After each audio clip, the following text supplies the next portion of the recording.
In this video, I briefly explained the inertia and buoyancy force, which are basic concepts in better understanding of hydrodynamic forces acting on floating objects in the ocean. Let's start some basic definitions first. Mass is a fundamental physical quantity that represents the amount of matter contained in an object, and in SI system its unit is kilogram. It's equal to density of fluid times to the volume. Force is a physical quantity that causes an object with a certain mass to accelerate or deform. It is a vector quantity characterized by its magnitude and direction. In SI system, it's measured in newtons. Forces can arise from various interactions, including gravitational attraction or electromagnetic interactions or contact interactions between two objects, and so on and so forth. These interactions can result in forces such as gravitational force, electromagnetic force, frictional force, and tension force, among others. We may define mass and inertia together. Like mass is the measure of an object's inertia or its resistance to changes in its motion. In other words, the greater the mass of an object, the greater its inertia, and the more force is required to change its state of motion. Let's explain inertia through two simple examples. In the first example, when a boat is moving forward, it has inertia, meaning it wants to keep moving forward at the same speed and in the same direction, unless acted upon by an external force. This is now let's say the captain suddenly stops the engine. Due to the boat's inertia, it will continue to move forward for a short period of time and for a short distance, while before gradually slowing down and coming to a stop.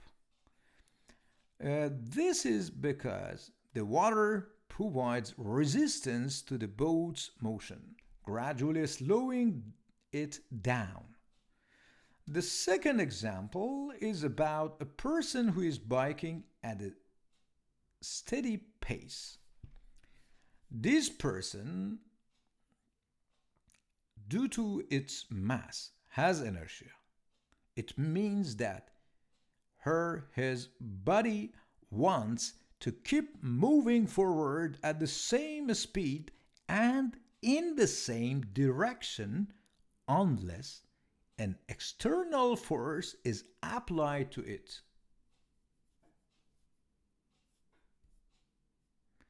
Now let's say the person suddenly stops pedaling and applies the brakes to stop the bike. Due to the person's inertia, the body wants to keep moving forward even though the bike is slowing down. As a result, the person might move forward slightly before coming to a complete stop. This forward motion is a result of its inertia resisting to the change in motion caused by the braking force. After these two examples, we are ready to remind the first Newton's law that states force is the factor that causes an object to change its state of motion, as stopping engine or braking operations discussed examples. The forces are applied to overcome the inertia of boat or driver in the biking example. Here, it is important to note on the net external force. By net external force, I mean if we have two forces applying to an object with mass m at opposing directions, the net force is zero and the state of object remains then unchanged. With these definitions, we can move forwards and towards studying the floating or submerged objects in a liquid or specifically water to understand better later the hydrodynamic forces acting on such objects. We aim to measure the weight of an object in the air using a strict tension. Weight is the product of mass and gravitational acceleration as described by Newton's second law. When the object is submerged in a liquid such as water, its apparent weight decreases according to Archimedes' principle and the fact that the ball displaces some water. This decrease in weight occurs because the liquid exerts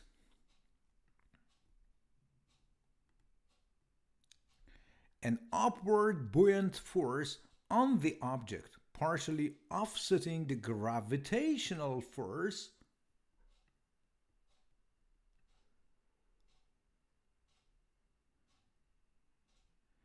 acting downward.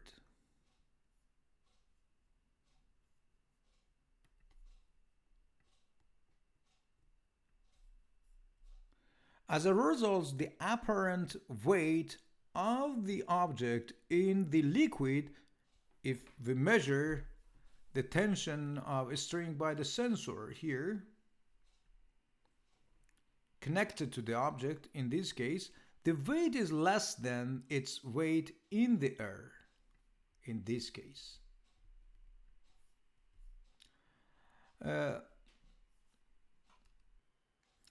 According to Archimedes' principle, the buoyant force acting on the ball is equal to the weight of the ball, the water displaced by the ball.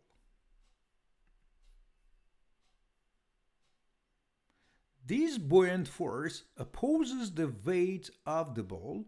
In this example, the object has been submerged fully and therefore the volume of the displaced water, Vd, is equal to the volume of the object, V. The mass is then calculated as m equal rho v. The displaced acceleration is also gravitational acceleration. Let's say the metal ball displaces 0.1 liters of water. The weight of the water displaced is approximately 1 Newton. Since the density of water is roughly about 1000 kilogram per meter cube and the volume of displaced water is 0.1 liters, the buoyant force is then the multiplication of density, volume, and gravitational acceleration. Now let's elaborate a little bit on this equation. According to the definition of force, we have a force acting to the ball from water on top, downward, and on bottom, upward. Here, for the purpose of graphical representation, I show the top force here, F top,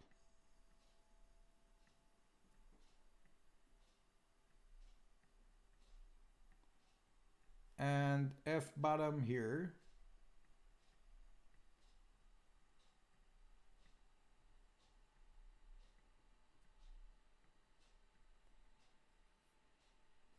These forces are obtained on top and bottom according to definition, in which force is equal pressure multiplied by surface.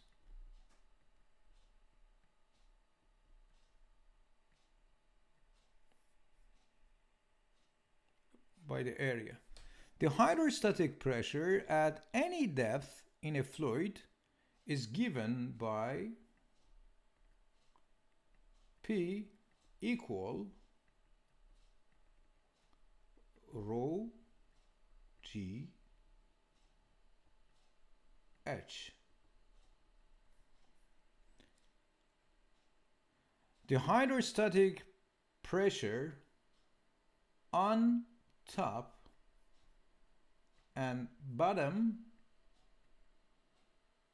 are then given by rho GH1 and rho GH2, in which H1 is depth of the top side and H2 is the depth of below side part of submerged ball. The net buoyancy force is then the force on bottom minus force on top, and is given by this relation. Delta H is the depth difference between the top and bottom of the submerged object, and delta H times area is volume of the displaced water.